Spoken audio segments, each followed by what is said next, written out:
Your Majesty, I welcome you and Her Majesty the Queen Consort to Parliament today on this solemn occasion. Her late Majesty, our treasured Queen, and your beloved and deeply missed mother came here to Westminster Hall many times to receive the congratulations of her loyal subjects in the two Houses of Parliament and to celebrate with them historic landmarks and her long life of dedicated public service. She was both a leader to and a servant of her people. Her humility and integrity commanded the respect and captured the imagination of peoples and nations across the globe.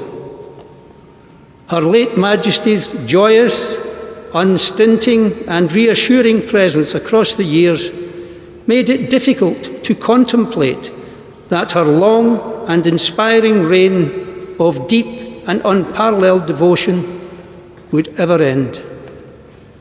We and the nation closed our eyes to this inevitability, but it has ended. Only a few months after we celebrated Her late Majesty's historic Platinum Jubilee. And as you said so movingly, Your Majesty, in your address to the nation, we all now feel a sense of loss beyond measure. Nevertheless, the qualities that Her late Majesty embodied with such constancy remain to inspire you, Your Majesty, your family, and all your subjects. We remember her commitment, her kindness, her humour, her courage, and her fortitude, as well as the deep faith which was the anchor in her life. Your Majesty, this is a historic space. Its walls built more than 900 years ago by William Rufus, and the magnificent hammer beam roof above us, commissioned 300 years later by Richard II. Since medieval times, much of our national story has taken place within these very walls, from civic gatherings to coronation banquets to the centuries during which this hall was at the heart of our legal system. But this ancient hall is a living space, and like our great nation, it continues to evolve. In 2012, Her late Majesty came to Westminster Hall to mark her Diamond Jubilee, and we saw the unveiling of the splendid memorial window, commissioned by both members of Parliament's Houses, which now graces the north wall of this historic space. And now, for 10 years, the light from that window has added beauty to the grey stones of this place, bathing them in colour and reminding hundreds, nay, thousands, millions of visitors to the Palace of Westminster of Her late Majesty's dedicated life of service. Like the light that shines through this memorial window, Her late Majesty's magnificent achievements will live on by permanently illuminating and enriching our lives and our national discourse.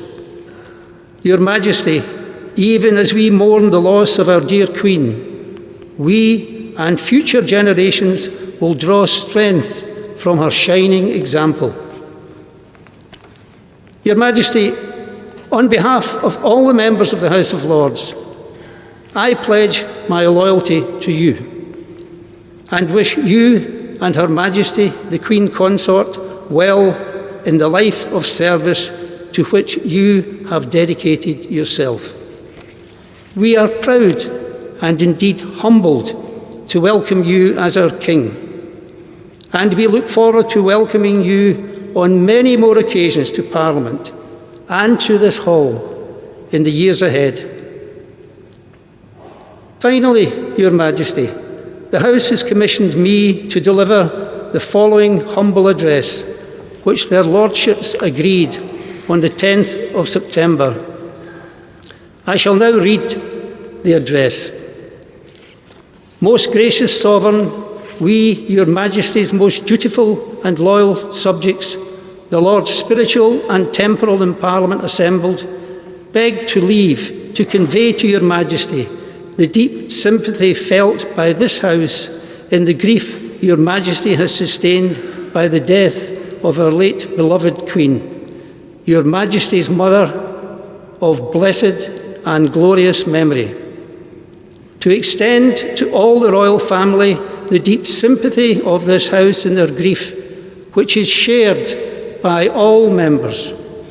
To assure your Majesty that the example of selfless public service which our late Sovereign displayed over her reign of 70 years, her untiring endeavours for the welfare of her peoples, and her fortitude in adversity will ever be held in reverent, affectionate and grateful remembrance. And to express to your Majesty our loyalty to your Majesty's royal person and our firm conviction that under the blessing of divine providence, your Majesty will, throughout your reign, further the happiness and protect the liberties of all your peoples in all your realms.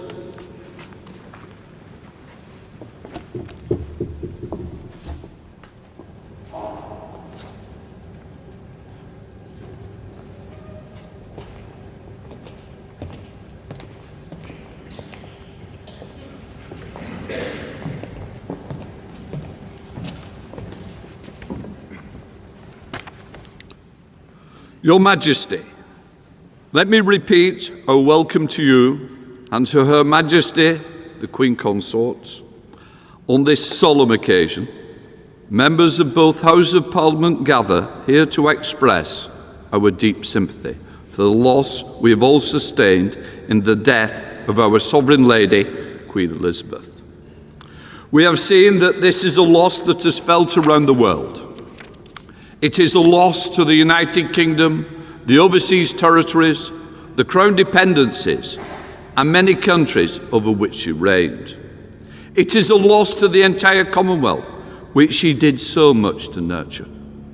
It is a loss to all of us, but we know, most of all, it is a loss to you, Your Majesty, and to the royal family.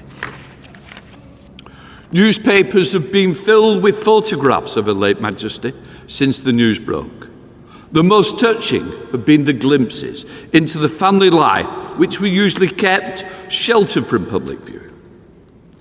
Deep as our grief is, we know yours is deeper. We offer our heartfelt sympathy to you and all the royal family. We know that there is nothing we can say in the praise of our late Queen, your mother, that you will not already know. Over the past days, members of the House have spoken of their encounters with Queen Elizabeth. They have spoken of her sense of duty, her wisdom, her kindness, her humour, how she touched the lives of hundreds of thousands of their constituents in her visits to every part of this country. Their words have been heartfelt. She sat in this historic hall, as you sit now on many occasions. Some of those occasions were to celebrate milestones in her own reign. The addresses to celebrate her silver, golden, and diamond jubilees shared a common thread, that our constitutional monarchy is a symbol of stability in an ever-changing world. As Speaker Boothroyd said, Queen Elizabeth's wisdom and grace demonstrated for all to see the value of a constitutional monarchy in securing the liberties of our citizens and the fundamental unity of this kingdom and the Commonwealth. On other occasions, our late Queen was here to mark the historic moments, such as the 50th anniversary of the Second World War, a war in which she herself served in the armed forces. And in 1988, we celebrated the 300th anniversary of the revolutions of 1688 to 1689. It is perhaps very British to celebrate revolutions by presenting an address to Her Majesty. But those revolutions led to our constitutional freedoms, set out the foundation for a stable monarchy which protects liberty. In your first address to the nation, you recognised your life would change as a result of the new responsibilities. You pledged yourself to uphold constitutional principles at the heart of our nation. These are weighty responsibilities, as the early Queen Elizabeth said in her final speech to parliamentarians. To be a king and wear a crown is a thing more glorious to them that see it than it is pleasant that them that bear it. We know you hold the greatest respect, the precious traditions, the freedoms and responsibilities of our unique history and our system of parliamentary governance. We know that you will bear those responsibilities which fall to you with the fortitude, dignity demonstrated by Her late Majesty. When the House met at the Accession Council, my first symbolic act was to make the oath to be faithful and bear true allegiance to Your Majesty, King Charles. And so it is my duty to present our humble address to you, our new King, to express both our sorrow and loss of our Sovereign Lady and our confidence in the future in your reign. Most gracious Sovereign, we, Your Majesty's dutiful, loyal subjects, the Commons of the United Kingdom of Great Britain and Northern Ireland, in Parliament assembled, express deep sympathy felt by this House for the great sorrow which Your Majesty has sustained by the death of the late Queen, Your Majesty's mother. Extended to all the royal family the deep sympathy of this House in their grief, which is shared by all its members. Assure Your Majesty that Her late Majesty's unstinting dedication over a reign of over 70 years to the service of our great country and its people, and to the service of the countries and the peoples of the rest of the wider Commonwealth, which will always be held affectionate and grateful remembrance. And to express to Your Majesty our loyalty to you and our conviction that you will strive to uphold the liberties and to promote the happiness of the people in all your realms, now and in years to come.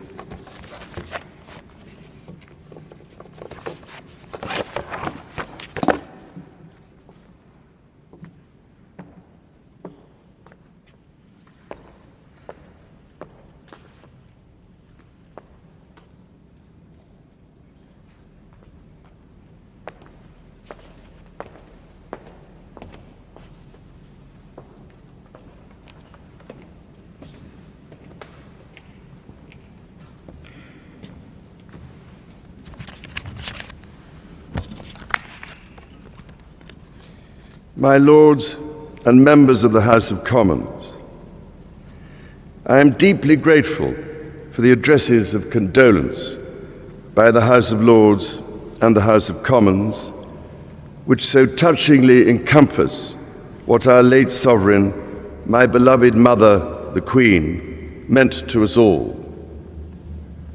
As Shakespeare says of the earlier Queen Elizabeth, she was a pattern to all princes living. As I stand before you today, I cannot help but feel the weight of history which surrounds us and which reminds us of the vital parliamentary traditions to which members of both houses dedicate yourselves with such personal commitment for the betterment of us all. Parliament is the living and breathing instrument of our democracy. That your traditions are ancient, we see in the construction of this great hall, and the reminders of medieval predecessors of the office to which I have been called, and the tangible connections to my darling late mother we see all around us, from the fountain in New Palace Yard, which commemorates the late Queen's Silver Jubilee, to the sundial in Old Palace Yard for the Golden Jubilee, the magnificent stained glass window before me for the Diamond Jubilee, and so poignantly and yet to be formally unveiled, your most generous gift to Her late Majesty to mark the unprecedented Platinum Jubilee, which we celebrated only 3 months ago with such joyful hearts. The great bell of Big Ben, one of the most powerful symbols of our nation throughout the world, and housed within the Elizabeth Tower, also named for my mother's Diamond Jubilee, will mark the passage of the late Queen's progress from Buckingham Palace to this Parliament on Wednesday. My Lords and members of the House of Commons, we gather today in remembrance of the remarkable span of the Queen's dedicated service to her nations and peoples. While very young, Her late Majesty pledged herself to serve her country and her people, and to maintain the precious principles of constitutional government which lie at the heart of our nation. This vow she kept with unsurpassed devotion. She set an example of selfless duty, which, with God's help and your counsels, I am resolved faithfully to follow.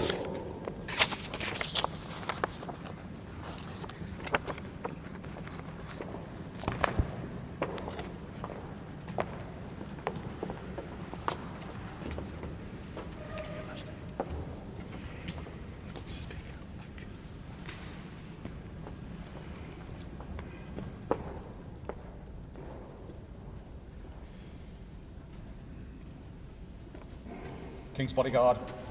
King's bodyguard. Shut up!